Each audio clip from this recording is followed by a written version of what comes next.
দেখো আজকে আমি কত বড় একটা তরমুজ কিনে নিয়ে আসছি। কারণ হচ্ছে তরমুজের সিজন চলে যাচ্ছে, আমরা এখন আম কাঁঠাল খাবো। তার জন্য হচ্ছে লাস্ট বারের মতো আমি বাজারের সব থেকে সেরা যে তরমুজটা ছিল, এটা প্রায় হচ্ছে 16 থেকে 17 কেজি হবে ওজন। সব থেকে সেরাটা বেছে দেন আমি দোকানদারকে বলছি যে যেটা সবচেয়ে বেশি বড় হবে ওইটা আমাকে দিবেন। তো এটাই নাকি সবথেকে বেশি বড় ছিল, দেন এটা আগে আমি কিনে নিয়ে চলে আসছি।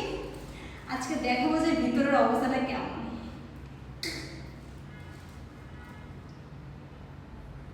ওয়াও,